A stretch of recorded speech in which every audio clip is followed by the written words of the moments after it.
All right, good afternoon, Gator family. We are here for another lecture series as a part of our Diversity, Equity, and Inclusion Committee. This month, we are focusing on women's history.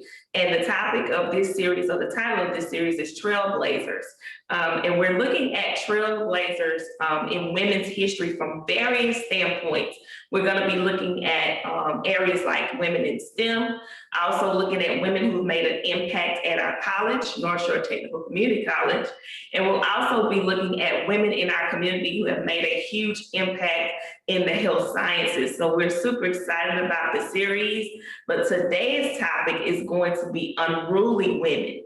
And as we thought about this particular topic and discussed it, the person who's going to be presenting today is probably the most appropriate for this topic because she is truly a champion for women's rights. She is truly a champion for just rights of all people in general. And she walks that and lives that in every part of her lifestyle. If you have encountered her, you know that she has a genuine spirit and truly cares about those around her, inside her community and outside of her community. And so we are blessed to have her as one of our teachers in our education department. She also teaches some, I believe, English literature courses as well. And she just has enhanced our college tremendously with her presence. She served as an advisor of our student government. She also has served now as our faculty senate president, and we are so proud of her leadership thus far and super excited to hear what she has to say about unruly women in literature. So without further ado, I'm going to introduce you to Miss Amanda Jacob.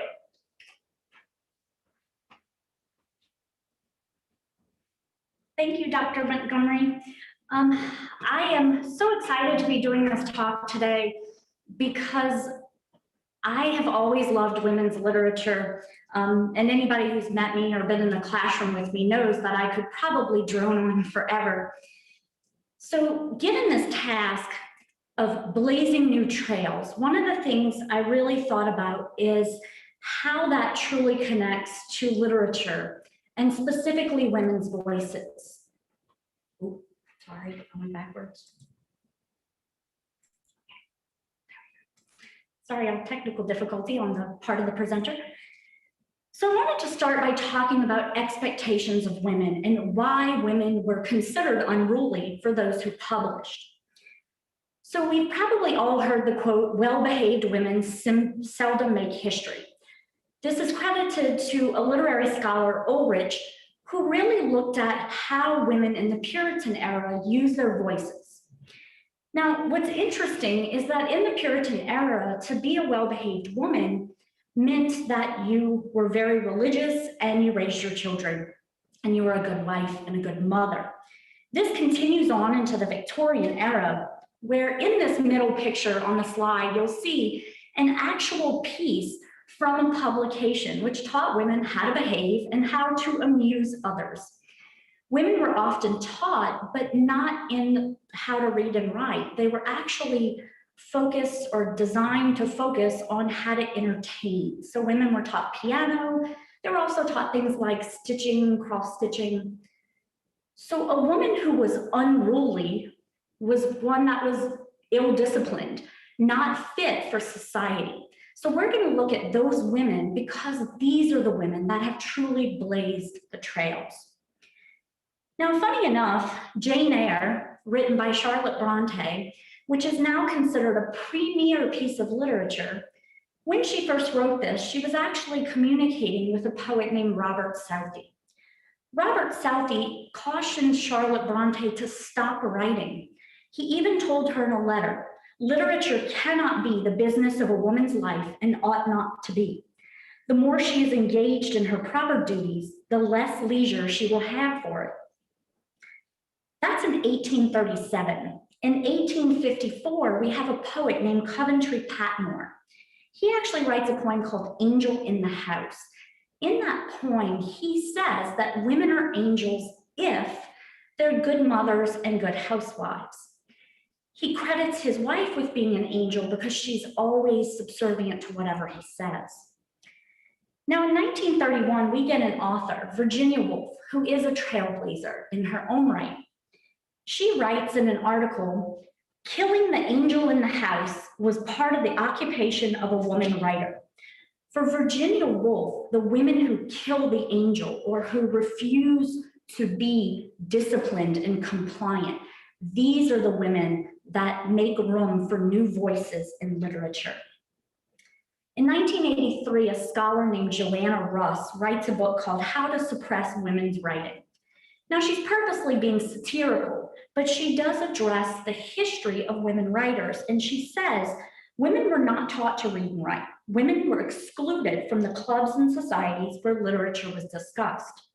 Women were discouraged from developing their talent because it would get in the way of their God-given roles as daughters, wives, and mothers. Now, we're going to look at several trailblazers, and I tried to group them together with the concept of trailblazers and really focus on that. I want to start with two generations of trailblazers that share the same first name, which gets very confusing. Meet Mary and Mary, mother and daughter. Mary Wollstonecraft actually wrote a piece called A Vindication of the Rights of Women. It's published in 1792 in Victorian England. And in Mary Wollstonecraft's piece, she is arguing some of the most revolutionary ideas at the time. She is arguing for full public education, for mixed sex schools. She wants women to have the exact same education as males. No more piano playing and cross-stitching, but she wants them to read the classics. Now, she has another revolutionary idea. She wants women to earn a living to support themselves. Now, if you're thinking to yourself, that's not very revolutionary, you're thinking with a current frame of mind. Keep in mind that women don't even get the right to have their own bank account in the United States until the 1960s.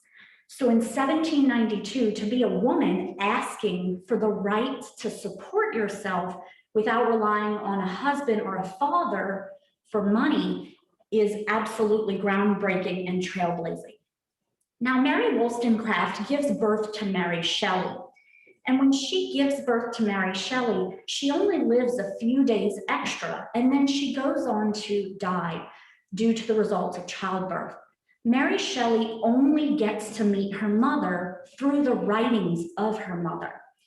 So Mary Wollstonecraft had written extensive journals, which Mary Shelley's father goes on to publish.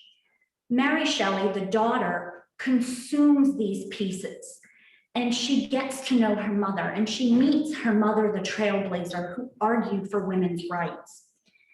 Now, Mary Shelley violated pretty much every Victorian ideal. First of all, she didn't marry for money. She actually fell in love with a married man, Percy Bysshe Shelley, a poet. Percy Bysshe Shelley's wife was actually pregnant at the time that they meet, which is pretty scandalous. Mary Shelley runs off with Percy Bysshe Shelley. They are not legally married. They get married in another country, not England, but the marriage is not technically legal. And she's running around with a whole bunch of men, male writers. Now, Mary Shelley is also studying at this time something called galvanism. Galvanism is an interesting science where they would apply, doctors and scientists would apply electricity to see what would happen. And they applied electricity to frogs and realized that after frogs died, if you applied electricity, they would react. The fact that she's studying scientific journals is impressive.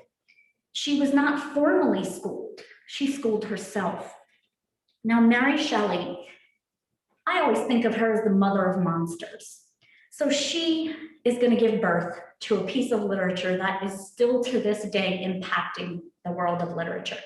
She is going to write Frankenstein, the modern Prometheus.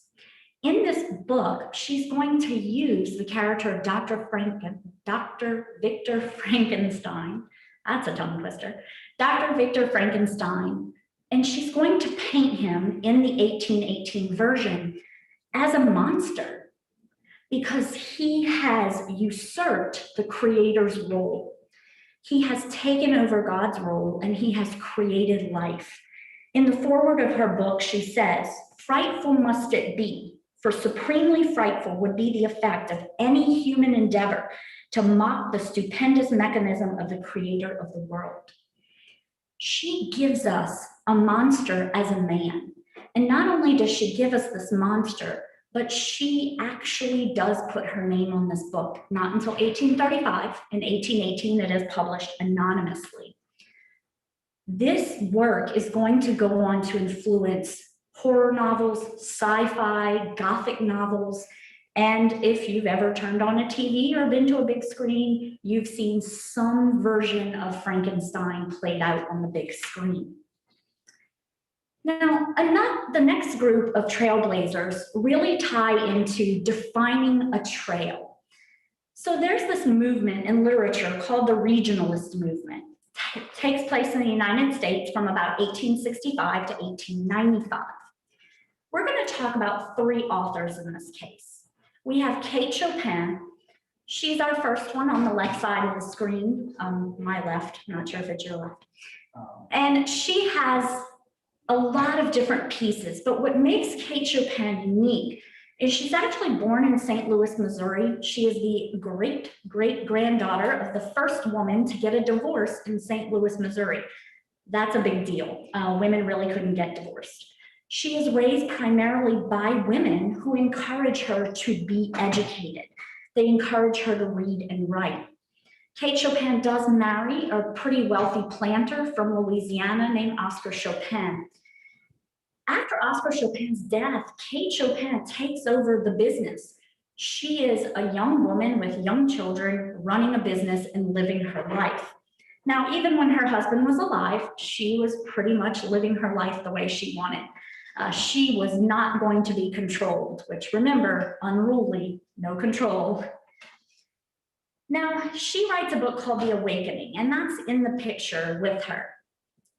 The Awakening is a novel that completely blows people away because she writes about a woman who's going to take charge of her life, leave her husband, leave her kids, and she's going to have fun. She is not going to be the angel in the house. This novel terrifies male critics, to be quite honest with you. And Kate Chopin gets abandoned for a very long time in literary history. We're going to see this happen a lot. A matter of fact, one scholar, Lazar Ziff, says this: Kate Chopin learned that her society would not tolerate her questionings. She was alive when the 20th century began, but she had been struck mute by society. Women writers who blaze new trails were often silenced in some way. Edith Wharton is another one who, at the time of her life, she was actually well respected, but she has lost some favor, and partly because she was an unruly woman. So she's actually, funny enough, the first woman to ever win a Pulitzer Prize for fiction. She's most commonly known for books like Age of Innocence and Ethan Frome, and my absolute favorite story, Roman Fever. My literature students can tell you that I love this story because it's basically a modern soap opera. If you've ever watched Days of Your Lives, Roman Fever, eat your heart out. So she also earns an honorary doctorate of letters from Yale University. A big deal at the time. She earned herself full membership in the American Academy of Arts and Letters, which primarily had been only available to men. She does move to France around the time of World War I, and she refuses to come back to America, even though France is embroiled in a bitter war. She actually wins an award, the French Legion of Honor, for her work in World War I in Paris, specifically championing the rights of women and protecting women who have been impacted by war. Edith Wharton's all of her works focused on the class system, especially New York's upper society and their Gilded Age. She criticized New York for being so obsessed with class that they lost sight of humanity. This was a radical concept in her time, and she blazed a new trail. I also wanted to mention Constance Fenimore Wilson. Constance Fenimore Wilson actually is an interesting story because she wrote mostly about coastal towns. So Chopin was the South, Wharton was New York and the North. Fenimore Wilson really wrote about the Carolinas and the Florida coast. She was the first woman to really do this. The problem for literary historians is that Fenimore Wilson wrote in what they said was too manly of a style. Well, what does that even mean? So women like Wharton and Chopin are being criticized for being too feminine and not following the ideals, and Wilson is being criticized for being too manly. So unfortunately, of these three women, Wilson is one of the hardest voices to find today. You likely will never study her in a class, and that's just a real shame to me. So hopefully you'll go check her out, and maybe we can bring her voice back. And that brings us to another situation we see. Sometimes the more unruly the woman, the more she refuses to be the angel in the house, the more literary critics and the world around her attempt to silence her. These two women I want to talk about next, we had to reclaim them because their voices were nearly lost. They were nearly lost because the things they wrote about and the things they represented were considered too radical for the people of the time. The first one is Mina Loy. In 1914, she writes something called the Feminist Manifesto, which my literature students just finished studying. In this particular piece, she is making an argument, a polemic argument, a one-sided argument that women must stop being defined as the world has defined them. She says that the world has defined women as two things, the mistress and the mother. She also says that women are defined as parasites, reliant on others. She argues that this has to stop as soon as possible. The problem is that in 1914, this concerned people. They were not ready for her abrasive style. And this piece never gets formally published. In 1982, it's rediscovered by another author who does get it published. But during her time, Mina Loy is never given the respect she so rightfully deserved. The next one is one of my absolute most favorite authors. And if you tuned into last series during Black History Month, one of the professors, she actually spoke about the Harlem Renaissance. And I wondered if I should speak about this too, because you might have heard something about her, but I couldn't resist putting her in here. So this is Zora Neal Hurston. Zora Neal Hurston's father was actually a slave, and her mother was the child of freed slaves. Her mother died when she was young, but she spent most of her life growing up in a town called Eatonville. So why is Eatonville so important? Eatonville is important because as a town, it was a new trail. It was its own trailblazer. Eatonville was the first all-Black town in the United States. All of their government officials were Black, and all of their schoolhouses were taught by Black instructors. That's groundbreaking at the time because she's alive. She's born in 1891, so this is truly groundbreaking. After she leaves Eatonville, Zora Neal Hurston goes off to college and she studies anthropology. She is fascinated about what makes a community a community. She wrote tons of articles about anthropology. She winds up in New York in the 1920s, and why this is important is because she is going to meet some other groundbreaking voices. She's going to meet Langston Hughes, Claude McKay, Paul Laurence Dunbar, and they are going to start what we now call the Harlem Renaissance. They're going to start the first Black newspaper. They're going to publish Black voices without the lens of a white community. This is radical at the time. Also, Zora Neal Hurston publishes a story called Sweat. She takes a lot of flack for this story because if you look at Sweat, it's actually a reversal of the Garden of Eden story. Instead of Eve being cast as the one who falls to temptation, in the story, Delia is our superhero. She's the good one. And her husband, Sykes, is the bad guy who falls to temptation. Now, to flip the story of Adam and Eve and make it kinder to women and harsher on males is groundbreaking and trailblazing just by itself. Unfortunately, Zora Neal Hurston, after the Harlem Renaissance, finds herself with money problems, and she's actually accused of assaulting a young male around the age of 16. The thing is this, she wasn't even in the country when this occurred. Her name was thrown in there and she was an easy target because she was a woman of color. When this occurred, Zora Neal Hurston's entire catalog of writings are basically boxed up and stuffed on a shelf and nobody talks about her. It's not until 1963 where we get Alice Walker, and Alice Walker is an anthropology student. She's also the writer of The Color Purple and several other amazing works. In case you've never checked her out, go now. Not right now, okay. Alice Walker, in her anthropology paper called Looking for Zora, writes this: I realized that unless I came out with everything I had supporting her, there was every chance that she would slip back into obscurity. So much like Alice Walker, literary historians and literary critics today find themselves having to dig out the voices of women who were too unruly for their time, and we're now trying to bring them back to the forefront. Now, women also, for a long time, had been told that their role was in the house. They had been told that their role was to be a wife and a mother, and that if they didn't participate in that role, that they were unruly, they weren't following the dictates of society. So these three women here are going to find a brand new road. They're going to redefine what the house really means. The first one is Shirley Jackson.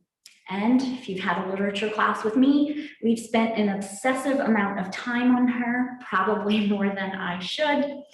And if you've had English Composition 2 with me, you've studied The Lottery.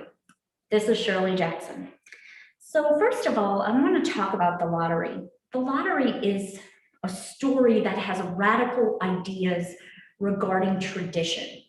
So consider that it was believed that the woman, if she was a true angel of the house, she would perpetuate tradition, where woman would remain in the house, but also teach what this person, this child, was supposed to become.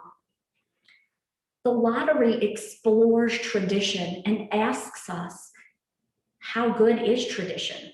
If we follow tradition and we never question it and we never try to get away from it, is it okay?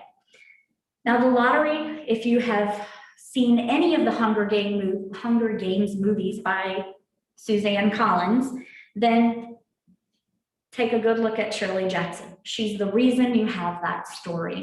Her story, The Lottery, actually heavily inspires Suzanne Collins. Now there's another side to Shirley Jackson. She's going to begin to tell modern ghost stories. One of her ghost stories is called The Haunting of Hill House.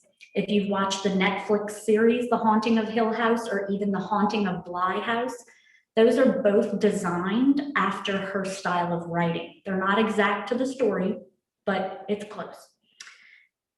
In The Haunting of Hill House, Shirley Jackson recreates the house.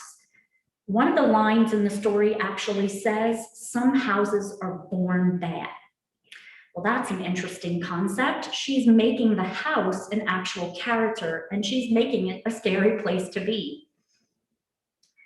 If you've ever listened to me talk about Stephen King, you can also thank Shirley Jackson for Stephen King's made-for-TV movie called Rose Red, in which he directly quotes, some houses are born bad. Shirley Jackson gives us that form of ghost story writing, which is going to permeate all walks of literature. She blazed a brand new trail in a genre that already existed. Our next person is Marilynne Robinson. Now, Marilynne Robinson is an interesting case because for the most part, she seems like a pretty normal, down-to-earth writer writing about families. What makes her a trailblazer and groundbreaking is that she refused to accept that every woman had to behave in a certain pattern. One of her books, Housekeeping, actually addresses what happens when a woman who is not prepared to be a mother has to make very tough decisions. She explores the concepts of child abandonment and loss and memory and how that affects the house.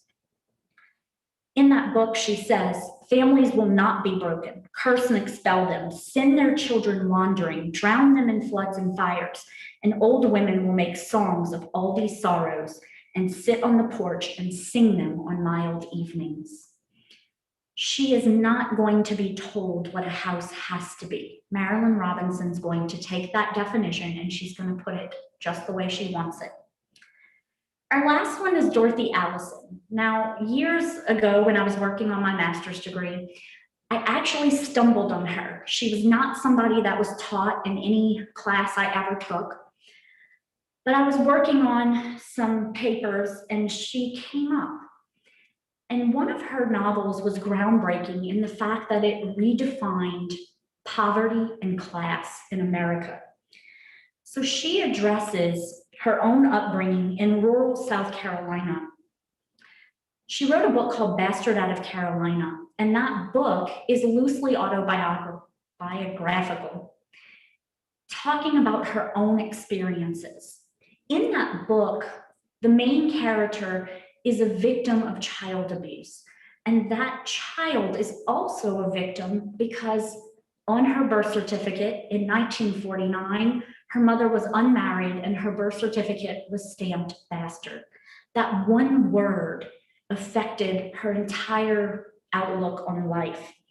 In the root of the book, the mother is trying to cope with the fact that her child is being abused by her husband, but she's also trying to get that stamp, bastard, off of her child's birth certificate.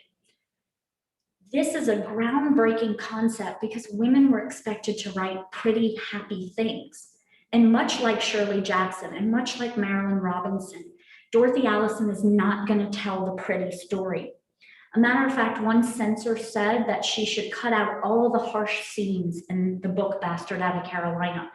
Dorothy Allison replied, "Tell the truth, your truth, in your own way. Do not buy into their system of censorship." She would not be silenced. She was going to be unruly. One of my favorite books by Dorothy Allison is called 2 or 3 Things I Know for Sure. And throughout the book, it's a unique structure. She'll give a statement about 2 or 3 things I know for sure, and then she'll tell a little piece of her own history. So this is a quote from it that I absolutely fell in love with years ago. 2 or 3 things I know for sure, and one of them is that to go on living, I have to tell stories. That stories are the one sure way I know to touch the heart and change the world. Now, these women redefine the house, but we're not done because there are so many more barriers to break. And one of those barriers ties into the idea of oral tradition and the written word. So for so long in the Native American vein of life, oral tradition was the way to share the story. Very few stories were written down or recorded. They were simply passed on from the elders of the tribe. Women were often the tribal historians because they are the ones that passed on knowledge. So this may not seem like trailblazers because they were already storytellers, but these next 2 women are going to blaze a trail in the sense that they are going to capture their own history in writing and they're going to publish it. Leslie Norman Soko, the first picture, she is a Laguna Pueblo. Sorry guys, I've tried that like 16 times and it worked every time except for this one.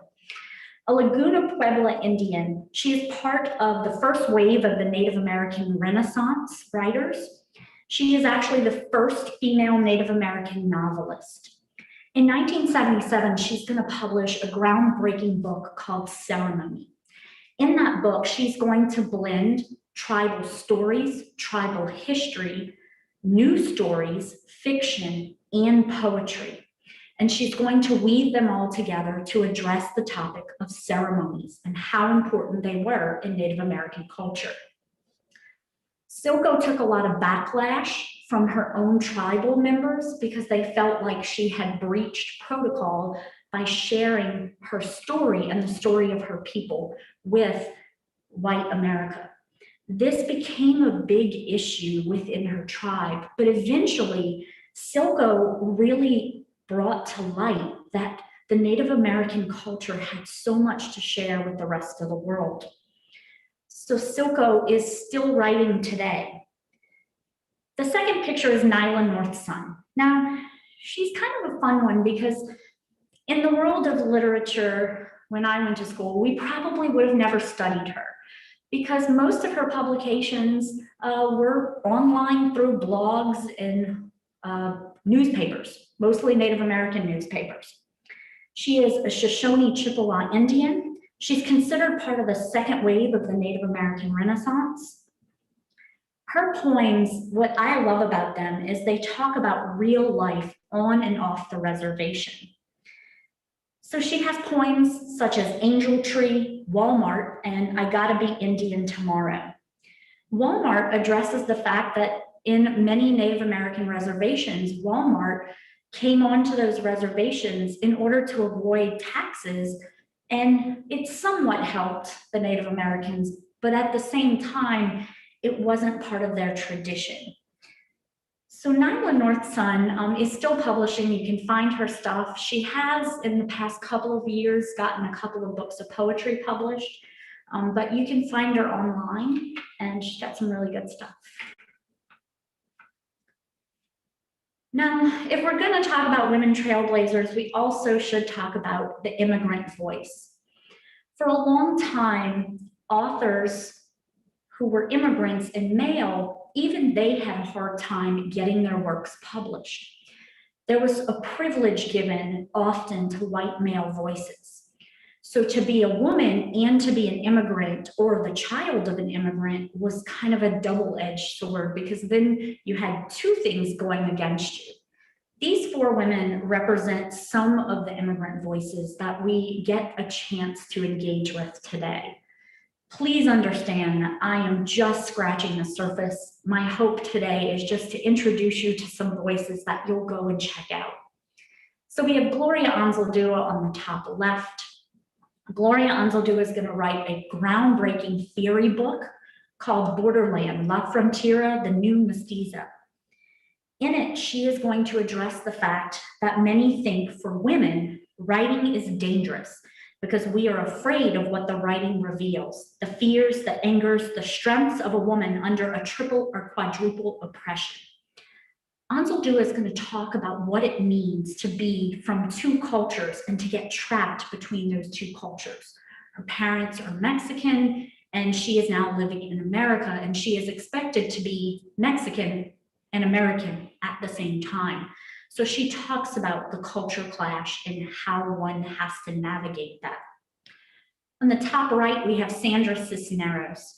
She writes a divine book that I absolutely love called The House on Mango Street. She has several other books.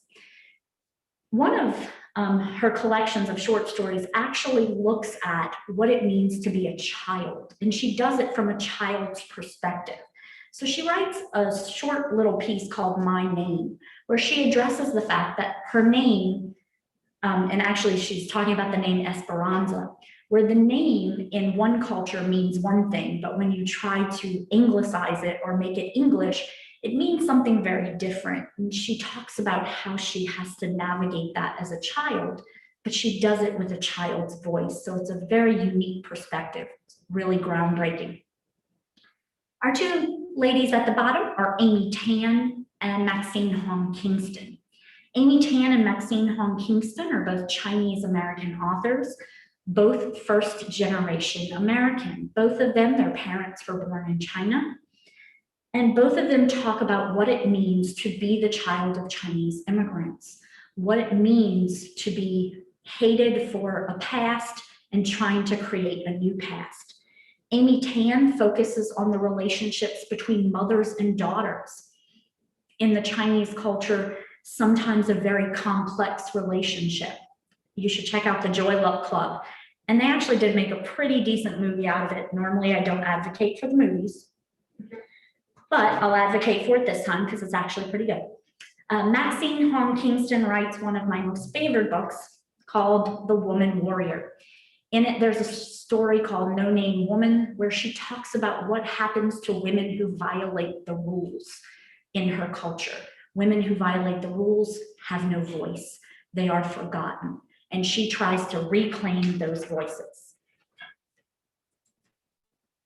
And our last group of women, this group of women, this was a hard one to put together. I'm not gonna lie.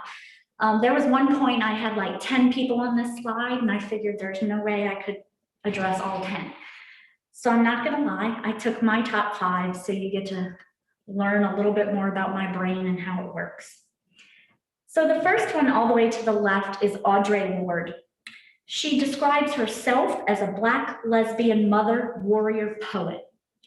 She addressed injustices of racism, sexism, classism, capitalism, heterosexism, and homophobia. Every ism, she was against it. She actually has a really cool thing that she did that I think a lot of people don't talk about. She co-founded the Kitchen Table, Women of Color Press. This is the first US publisher specifically focused on women of color and giving them their voice. One of my favorite quotes by Audre Lorde, "I am not free while any woman is unfree, even when her shackles are very different from my own." Check her out, she's got good stuff. The next one, I couldn't find an image that was available. So we're going to talk about Gwendolyn Brooks. This is an image of one of her most famous poems called We Real Cool. Gwendolyn Brooks was actually the first African-American to win a Pulitzer Prize for her 1949 book, Annie Allen. She's also the first Black woman to serve as a poetry consultant for the Library of Congress. And by the way, if that sounds like a tough job to get, it's horribly tough to get that job. So the fact that she's the first is pretty amazing. Her poems and writings often focused on Black identity and political consciousness. She is actually going to write a poem called The Last Quatrain of the Ballad of Emmett Till. And if you don't know the story of Emmett Till, I challenge you to take the time to learn it. It's a very distressing story of a 14-year-old boy who was lynched in Mississippi in 1955, not that many years ago. He was visiting family when he was killed. His mother, Mamie Till, had to fight in order to even get to him so that she could properly bury him. Mamie Till became the voice of a people and said, "This has to stop." Gwendolyn Brooks gives us a view into what Mamie Till had to deal with just a few lines of very graphic poetry. Amazing work. Brooks one time said, "Books are meat and medicine and flame and light." Check her out. Next, we have Julia Alvarez. She's kind of the picture in the middle. Julia Alvarez says, "A novel is not, after all, a historical document, but a way to travel through the human heart." Julia Alvarez gives us a fascinating political fiction book where she fictionalizes the true story of the Mirabal sisters in a book called In the Time of the Butterflies. The Mirabal sisters were absolutely opposing the dictatorship of Rafael Trujillo in the Dominican Republic. These sisters, 4 of them, fought against the dictatorship and fought for the rights of women. 3 of the Mirabal sisters were killed on November 25th, 1960 for their political beliefs. I also have Azar Nafisi and Susan Griffin, and I'm running out of time, but I'm going to squeeze them in. So Azar Nafisi, she's actually the bottom far right-hand corner. She was born in Tehran, Iran. She has a PhD in literature from the University of Oklahoma and then went on to become a professor at Tehran University. This is impressive because women generally weren't professors at this time. There were very few. She is a professor when the Ayatollah Khomeini in 1975 takes over Tehran, and there's a regime change and it becomes the Islamic Republic of Tehran. In 1995, Azar Nafisi loses her job for her refusal to wear the veil. Understand that she was not advocating for no veil. She was advocating for a woman's right to choose the veil. She starts an illegal women's group to study works of literature, including Lolita by Nabokov, Fitzgerald, and Jane Austen. All of these books were banned by the regime at the time.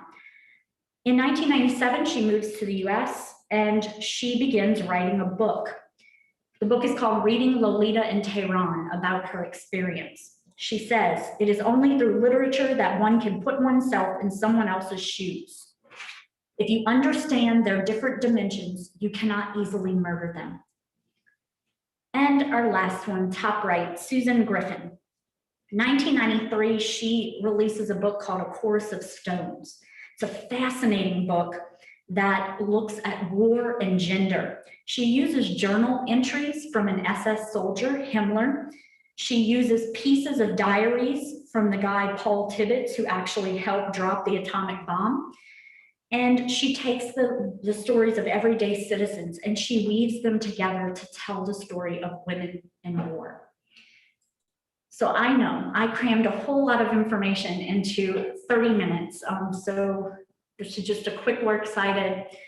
I wish I had more time because I would tell you about more exciting, unruly women. And thank you all for listening. Stay right there. All right. Thank you so much for an amazing presentation today, Amanda. And just a question for the end. So you talked about so many prominent women in literature.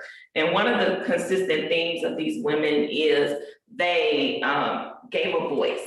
You know, they were operating in times where women did not have a strong voice. And so they used their writing to give women that empowered voice that they did not have before. So when you think about today, who would you say is the most prominent writer as a woman in today's society? And why would you consider her the most prominent writer? I would tell you that Amanda Gorman is fascinating to me right now.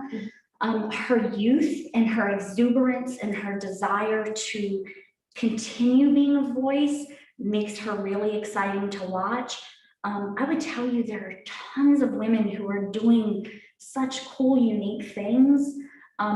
As much as some people say it's pop fiction, Suzanne Collins, her Hunger Games series is pretty radical if you think about its political implications. But I think Amanda Gorman is going to be a writer that we need to carefully watch. Awesome. Awesome. Thank you so much. Do we have any other questions that have come through? All right, well, thank you so much again, Ms. Jacob. As expected, you did an excellent job. I know it's hard to cram all of that together, but all of our presenters throughout this series have done an excellent job of really giving us a concise but very informative look at these various topics. So thank you for starting our series off very well. We're super excited about this Women's History series. Be sure to tune in next week where we will be having our leadership panel. So this is the next session is going to be on North Shore leadership. So the panel will consist of myself. We will have Dr. Lizette Leader. We will also have Tina Tenney, who is the chancellor at Nunez. We will have Ms. Deborah Taylor, who was an associate dean of our Sutherland campus, who is retired, and Ms. Sarah Alford, who is one of our department heads. We will be sitting down and just kind of chatting as women, talking about our experiences and talking about our journey in leadership at North Shore and beyond for those who are no longer at North Shore, and just what it's like to be a woman in leadership and the different challenges that we all have experienced, to kind of learn from each other, but to also share with any young woman who has interest in having a leadership role, especially in education, just to kind of talk about the different navigations that have to happen, but also to encourage future leaders to just take on the task and kind of help to navigate that. So we are super excited about next week's session. Be sure to join in with us for that and the entire series. Again, we do have a link to our Women's History page. You all should have received that. If you are receiving our emails, you saw that link that just basically gives you all of the information about our presenters and all of the events that we will have this month. So we look forward to you all joining in with us, and we hope you enjoy the rest of your day, and we will see you next week.